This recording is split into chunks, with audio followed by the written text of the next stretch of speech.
Los ecologistas radicales sostienen como principio fundamental que las actividades extractivas que violan y destruyen irreparablemente a la madre naturaleza deben ser sustituidas por actividades económicas que respeten a la Pachamama. Hoy es nuestra invitada Gloria Chicaiza, una de las 8 activistas ecológicas que irrumpieron para protestar en la embajada china el día que el gobierno firmó el primer contrato de explotación minera en la cordillera del Cóndor. Buenos días, Gloria Chicaiza, bienvenida a Contacto Directo. Buenos días, señor Pinergote.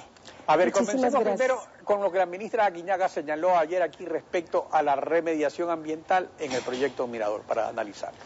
Veamos. Nadie ha negado que esta actividad genera impactos y genera impactos ambientales negativos. Una de las mayores complejidades, por supuesto, es el cráter que se va a generar porque es una minería a cielo abierto. Eso es uno, que es la remoción de la vegetación. Otro de los impactos que podríamos tener es el contacto del ácido al momento de la extracción de la roca, es decir, de cobre. El manejo de los relaves es otra de las zonas cruciales. En 25 años ellos deben ir haciendo su labor y tienen la obligación que cuando termine la concesión tienen un plan de cierre. ¿Qué es lo que hacemos? Para eso tenemos una cláusula ambiental muy rígida en el contrato, a lo que se obliga a la empresa. Es un fondo de remediación que se va alimentando permanentemente año a año, más una póliza de garantía de $2.600.000 anuales que tiene la obligación de tener la empresa. Técnicamente, ¿Acción Ecológica considera irreparables los daños a la naturaleza en el proyecto Mirador? Por supuesto, es irreparable porque además este proyecto se da en la cordillera del Cóndor, que es Amazonía ecuatoriana, por lo que le da una calidad de ser una zona sumamente más delicada, ¿no? Y yo creo que tenemos que tener una percepción real de lo que significa este proyecto.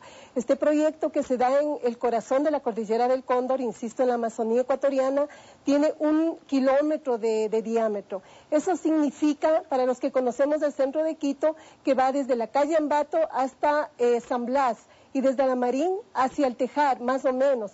Pero además hay una piscina de 250 hectáreas.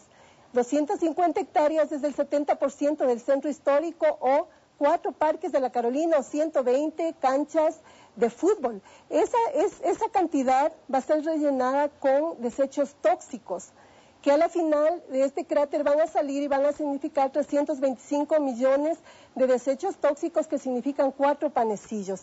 Entonces, ¿cómo es posible que se pueda reparar este tipo de daño ambiental irreparable en plena Amazonía ecuatoriana, sitio además de la cultura y de los pueblos shuar? Ahora, el informe preliminar de Contraloría sobre la concesión minera en el Mirador se refiere a las fases de prospección y exploración realizadas entre enero del 2005 a julio del 2011. Pero eso ocurrió desde hace 7 años hasta el año pasado. Entonces, a este paso, ¿qué garantías hay para que se cumplan los mandatos constitucionales sobre los derechos de la naturaleza, si tampoco hubo consulta previa para expedir la ley minera? O sea, lo que estamos viendo ahora, este contrato de explotación, es una consecuencia de ese proceso anterior, pero a este paso, la Contraloría presentará un informe de impacto ambiental, ¿cuándo? En el 2018. Supuestamente estaba presentado para este 16, entendemos que se ha prorrogado la fecha. Sin embargo, yo quería mencionarle que respecto de las declaraciones, por ejemplo, de la ministra del Ambiente, yo quería insistir en el tema de las fuentes de agua, ¿no? Este es un proyecto que... Ella dice que no hay intersección. ¿Sí hay intersección según ustedes?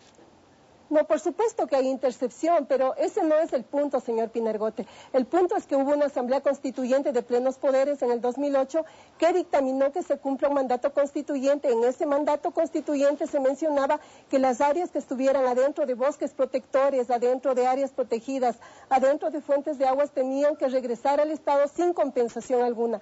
Y eso no ocurrió. Y como bien señala usted, esa es una de las razones por las que en este momento hay incluso una movilización, una serie de reclamos y una amenaza que está latente sobre la Amazonía ecuatoriana, puesto que de ocurrir una desgracia, como por ejemplo el derrame de esta piscina de 250 hectáreas con desechos tóxicos, sería una catástrofe que no tendría precedentes en la Amazonía ecuatoriana.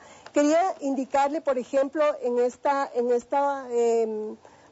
hoja en donde se muestra un mapa de la propia empresa. Acá está el río Zamora en grande, aquí está la subcuenca del río Quimi, aquí las microcuencas del río Tundaimi y del río Quimi, y del río Guaguayme, que es precisamente de donde se va a tomar 120 litros por segundo de agua, 24 horas al día, 365 días al año, 120 litros de agua entrando limpios, 120 litros de agua saliendo absolutamente contaminados. Hay una cantidad de desastres que no están previstos en el estudio de impacto ambiental, no es un estudio riguroso, no cuenta con los datos suficientes. Por ejemplo, se está tomando una serie de datos de sitios que no pertenecen al propio proyecto Mirador. Se toma, por ejemplo, de la estación de Hualaquiza, que está a 30 kilómetros, que está a 600 metros más abajo de donde se va a realizar el proyecto. Eso significa que no conocen la climatología del sitio de operación. Es decir, no saben si va a haber grandes crecidas, si con la lluvia que cae, que es una zona de alta pluviosidad, la Amazonía ecuatoriana, va a haber un rebalse de esa piscina que, como le digo, si se derrama semejantes cantidades, va a tener unos desastres de connotaciones no solamente locales, sino regionales, porque la cuenca del Zamora está vinculada a la del Santiago y finalmente esta va a dar a la cuenca amazónica, de manera que tendríamos un desastre de características regionales. Ahora, el asunto es el siguiente. El gobierno realmente privilegia el aspecto económico, o sea, dice, en efecto, la minería provoca un impacto ambiental, se lo puede mitigar, y a cambio de eso vamos a obtener dinero para el recurso. Entonces, ¿qué ocurre? La postura ecológica radical es decirle no al extractivismo, o sea, ustedes en ese sentido son radicales, o sea, ustedes no creen en la mitigación, no creen en la remediación, ustedes creen simplemente en que no es viable el extractivismo. Pero ¿qué proponen como alternativa económica a que no se proceda al extractivismo, o sea, a la minería? ¿Qué actividad económica puede reemplazar ese ingreso de recursos que supuestamente el gobierno lo va a utilizar a favor de los pobres y para el desarrollo del país?